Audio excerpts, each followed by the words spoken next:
she comes back to Jesus and says, truth, Lord.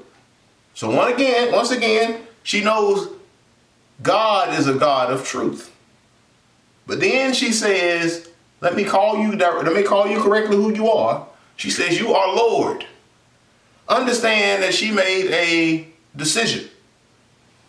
And then she says, yet the dogs eat of the crumbs which fall from the master's table.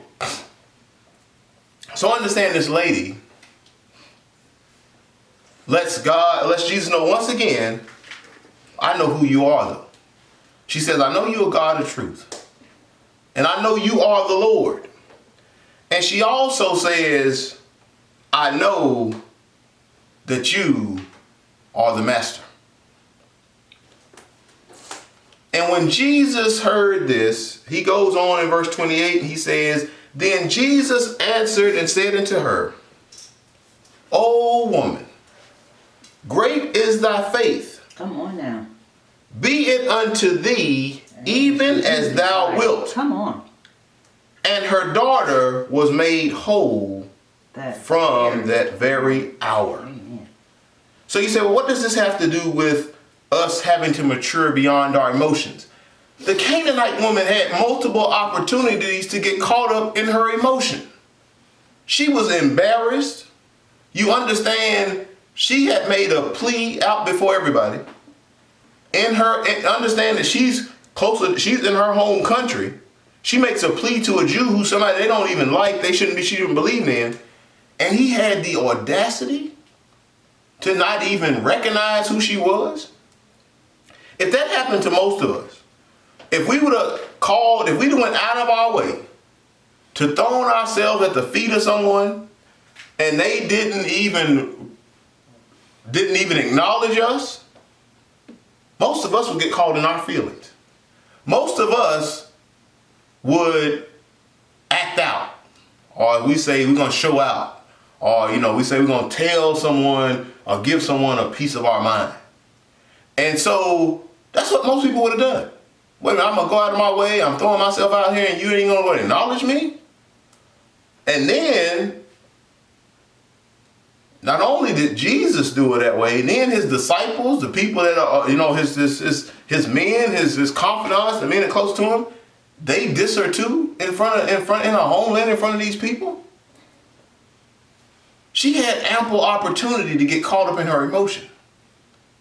But the way this lady matured beyond her emotion is right when she got dissed, right when he didn't respond to it, right when the disciples say, get this loud woman, she bothering us, get her away from us. And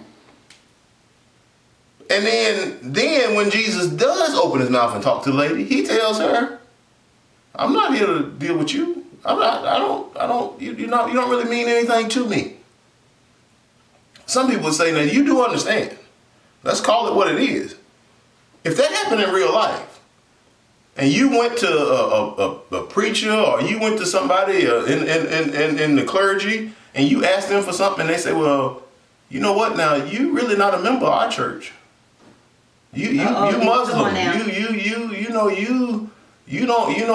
I'm Baptist, you Seventh-day Adventist, so we go into this thing, and if they totally shut us down and we was in front of people, most of us would feel some type of way. We would get in our emotions. And so we would go to telling somebody what we think about them, and you can't be the man of God, and Jesus would never respond this way, and who you think you are, you can't tell, you can't treat me like that. But understand, Jesus dissed this woman in front of everybody. And the other thing you would say, because we get into this thing, and we always say, but Jesus, he's so loving, he's so kind, and he is all those things. But understand, Jesus here, this woman, he wanted to let everybody know. He wanted to make it very clear that you can't play on his emotions either. Because the woman came to him and said, oh, son of David, my daughter is demon possessed. So most of us would have said, and most of us that are leaders in the church, anytime somebody comes to us with something, we feel like we got to go fix it right away. We get caught up in our emotions. Jesus said, well, wait a minute, that's not on my to-do list. And so he didn't get caught up in her emotions. See, he didn't respond to her emotions. But understand, this woman she was a little different. See, she had matured, so she said, well, no, really, Jesus, I'm not trying to lean on your emotions. I'm just letting everybody know I know who you are. So she didn't just stop right there. So then she goes on and she says, well, wait a minute. And, he lets her know, say, hey, man. She said, well, no, I ain't going to stop right there. She said, I'm going to worship you. So she starts to worship him. Now, wait a minute. You done diss me. You didn't talk to me. And then you gonna call me out, gonna call me, pretty much tell me that you ain't even got to talk to me. You don't have to recognize me because I ain't Jewish. And then the lady had the audacity to worship after that. Most of us wouldn't do that. Most of us, because we would say, well, I ain't kissing nobody's butt. He can't talk to me that way. He's going to embarrass me in front of all these people. I ain't going to do it. He can't talk to me that way. And understand, she had ample opportunity to get caught in her emotions. But she said, no. She said, I'm going to worship because I know who you are. That's right. And her true belief. That was her belief. Come on now. And so understand this, but she also knows who Jesus is. And so she said, Lord, help me. Come on now. And because to understand, her first request was for the daughter.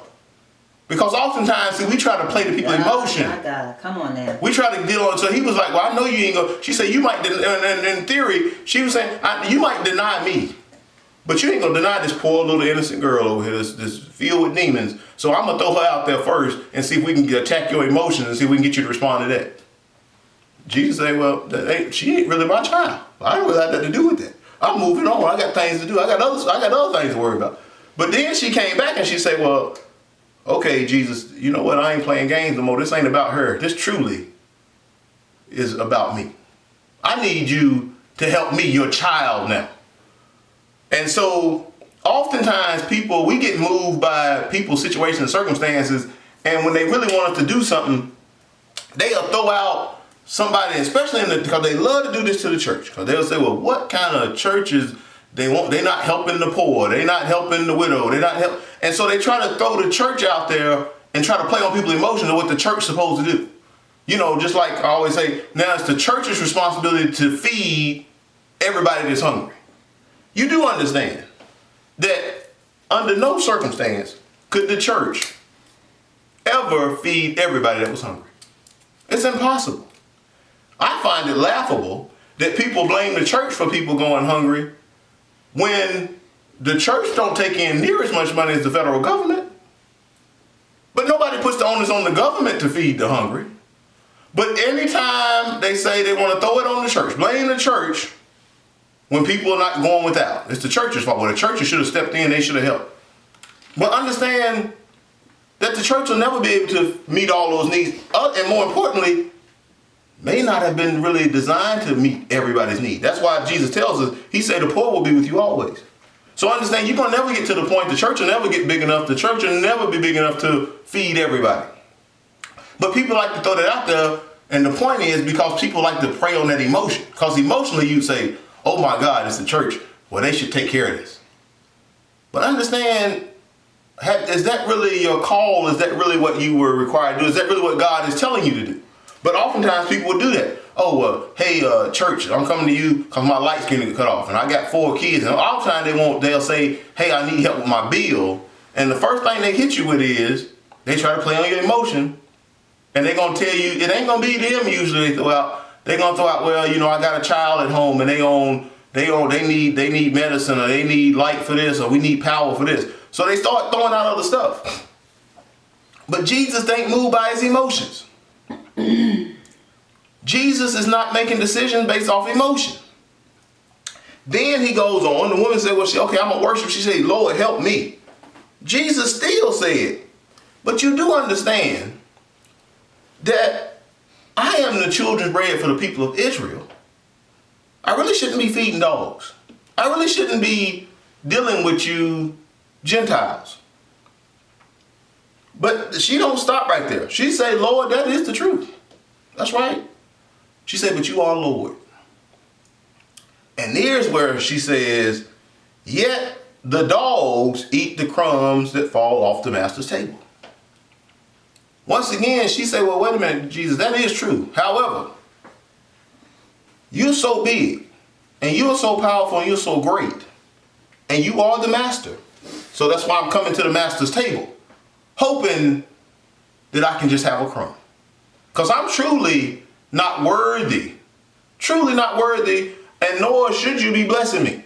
And if we being honest, oftentimes we get upset with God when he don't do something for us, and we try to get all emotional. But understand, this woman didn't get emotional about him not blessing her right away or not fixing her daughter right away. She said, well, truly, I'm really not worthy. I'm truly not worthy of a blessing. However, I still know who you are. And I do know this, that even because, she understands the scriptures again, Jesus says, I have no respect to person. Understand, Jesus is going to bless the believers and non-believers and oftentimes. So this woman came and she said, well, I understand I'm not a Jew, Jesus. But I do understand that you are the master. And she said, well, even you might not want to bless me directly.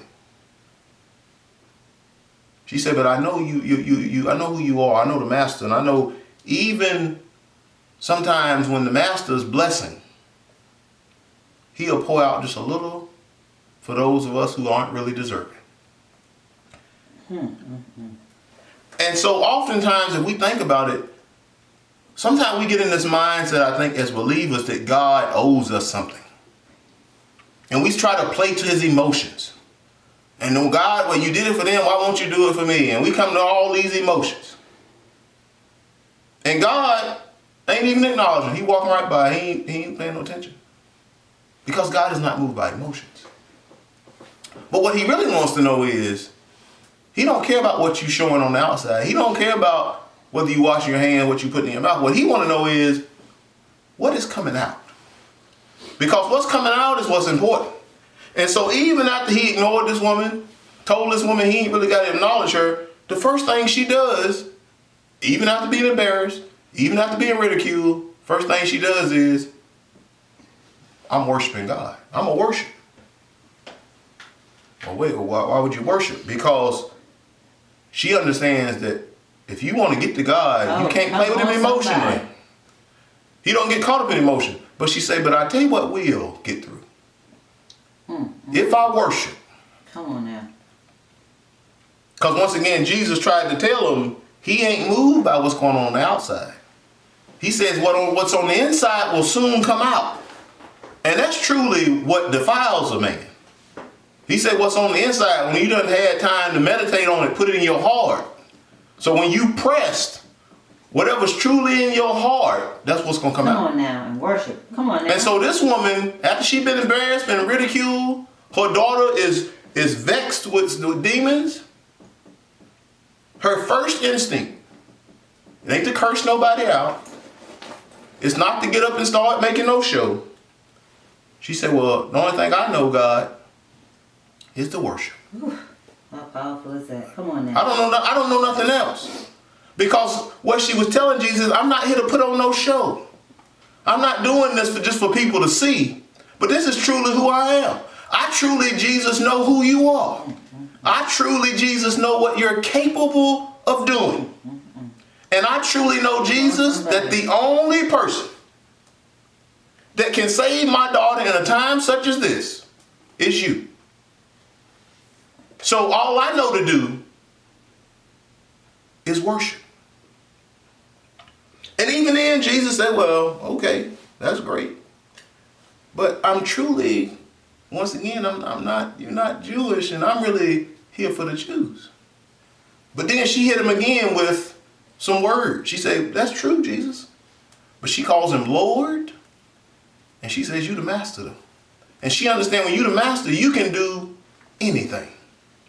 Even if it's outside of the rules of the norm. Which he had just talked to him about earlier. They was trying to get caught up in all what the rules say about washing hands. But he say, look here, that ain't what's defiling people. If people are hungry, if people need to be blessed, and they need food, you don't care whether they washed their hands and fed you. You care that you were fed. So Jesus say, get rid of all that foolishness. Let's deal with the real problem.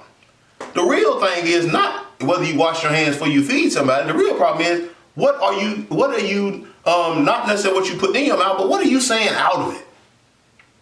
So understand what this woman did. Her first thing, what she said out of her mouth. Remember, she went back. She called him son of David. She said, well, I know who you are, Jesus. Then she told him, she said, my daughter is vexed. Let him know what the problem was. But then she said, okay, next thing I'm going to do, I'm not only going to tell you I know the word. I'm going to worship. Because we understand worship is truly, if you want to really get to God, he says, worship me. Then she said, but I ain't just worshiping just to be worshiping. She says, I'm worshiping because I know who you are. And I know that you don't do what's the normal. You don't do what the book say. Jesus does what he wants to do. So she said, well, Master, I understand by rule, you don't really need to do anything to me. By law, by practice, you don't owe me anything. But she said, but you the master though. And she said, even the master, when the food falls off the table, even the dogs eat off the master's table. They eat the crumbs up. And she said, I just need you. I just want a crumb. I don't need no full blessing. I ain't asking you. I'm just asking you to save my daughter. I ain't asking you to save my family. I ain't asking you to bless me with no food. I ain't want none of that. She said, I want a small blessing. She says, I want you to fix my child.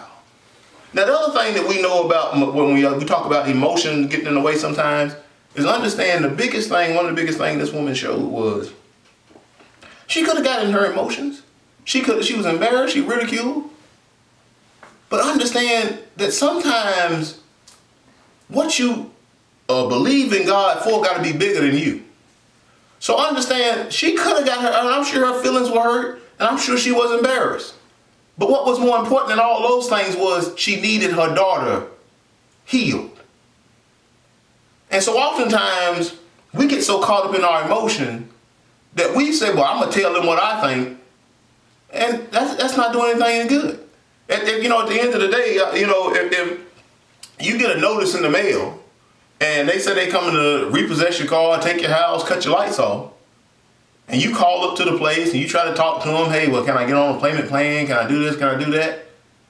And then after a while, you get frustrated because people ain't responding the way you want to respond. And your first thing is, well, let me go up and cuss these people out. Now, well, I don't know if they're going to cut I tell you what, if they cut my lights off, at least I'm going to tell them what I think about it.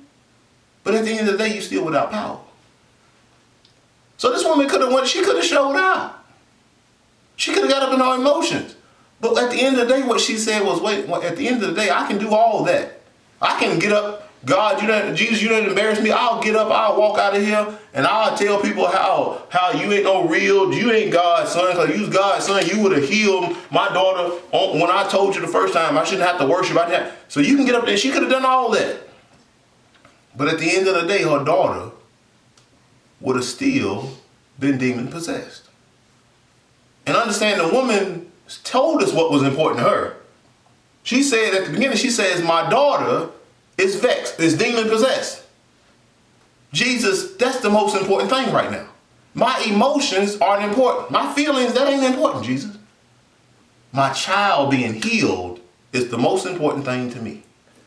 And if that means I have to be embarrassed, if that means I have to be shamed, if that means I have to beg, plead, worship, cry, whatever it is I have to do, if I have to do that for my child to be saved and to be healed, I'll do that.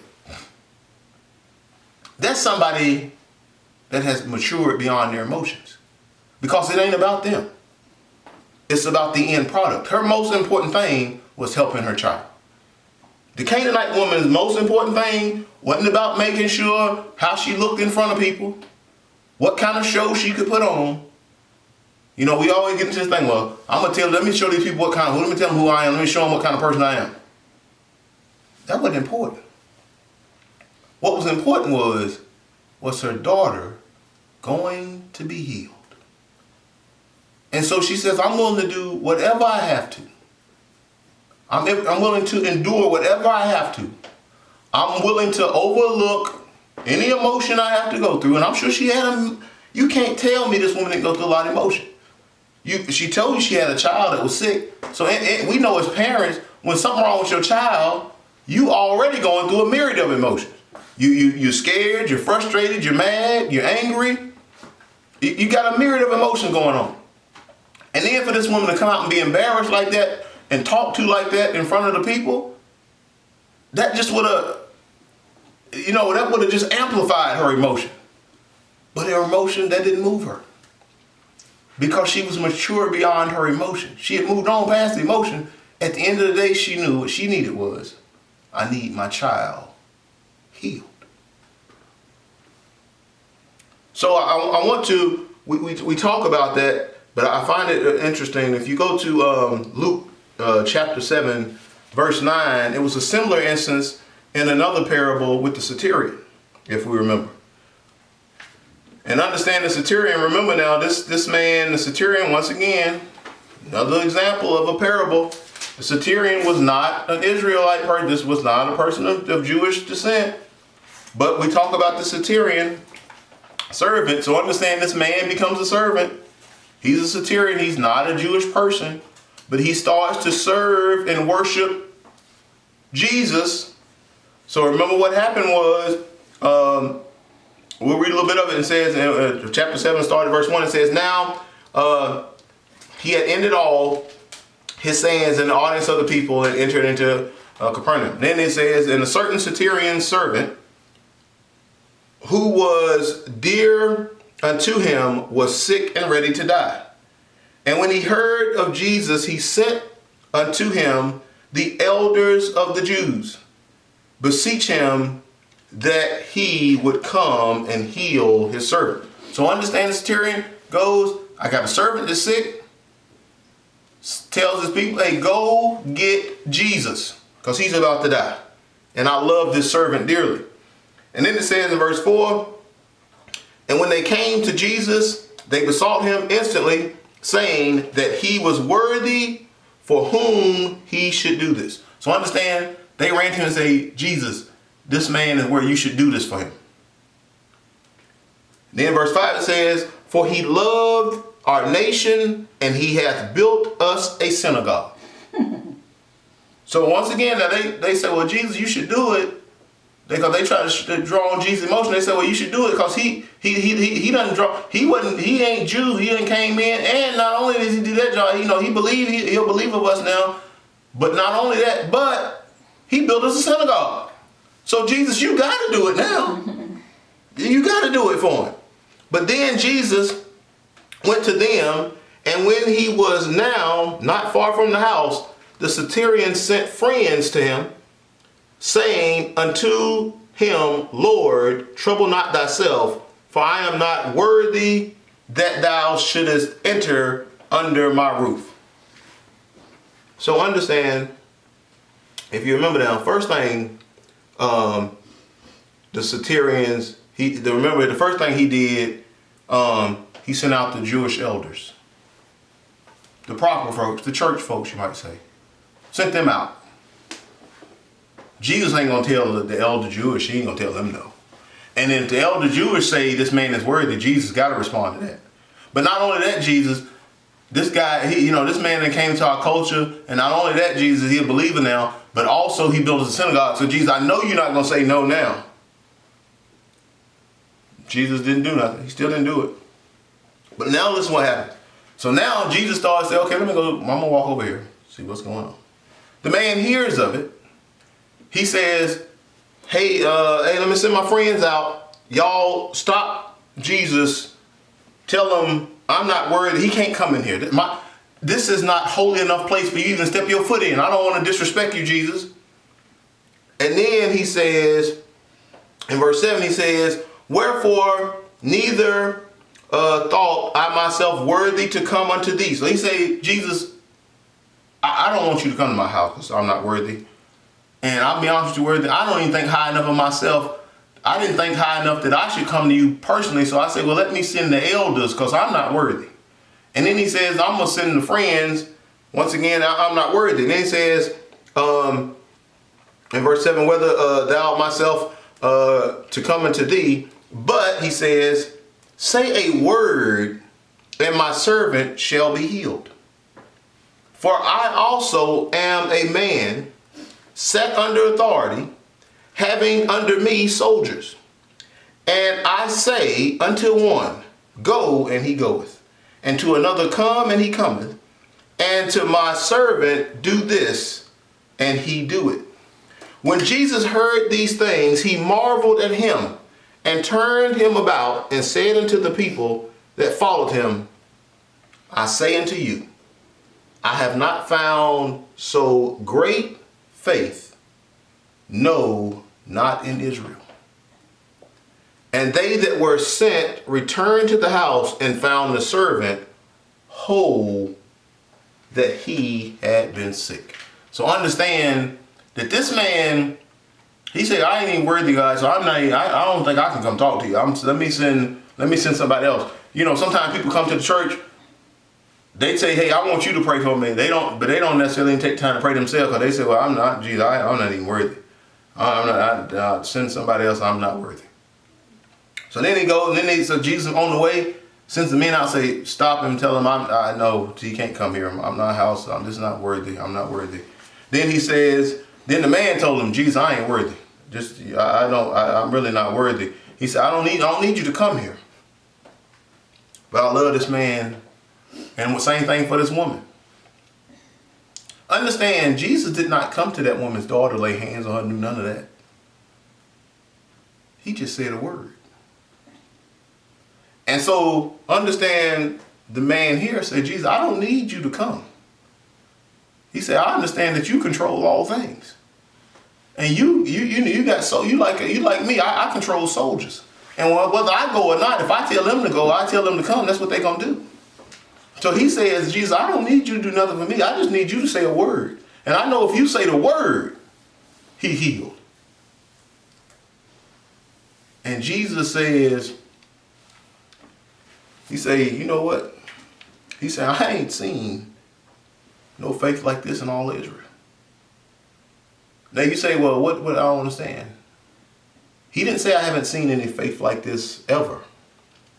He says, I've seen no faith like this in Israel. And the reason I bring you back in closing and why that's important is, if you go back to Matthew 15, verse 28, listen what he tells that woman.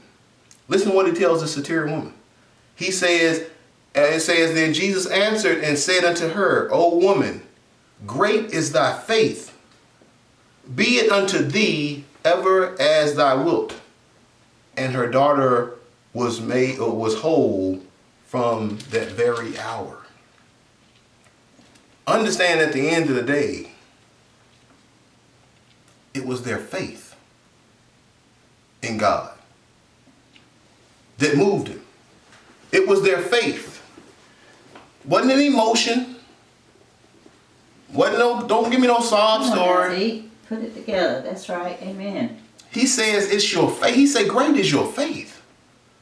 This man say, hey, I don't need you to come lay hands, Jesus. I know you can lay hands and do it. But he said, I don't even need all that. Just speak the word. I just need you to speak a word. Come on now. Same thing for the Centurion woman. The Centurion woman didn't invite Jesus to our house. She said, I just need you to, she said, I know you can cast out demons from here. I don't need you to lay hands. I don't need you to come see about them. I don't even need to bring her to you.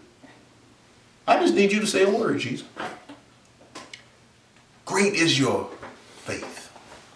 And so, in closing, I say, we in the body of Christ, we as believers, we as people have to mature beyond our emotions. We do a lot of stuff out of emotion, but understand, God don't move out of emotion. Jesus ain't about our emotions. Our faith is what moves Jesus Christ.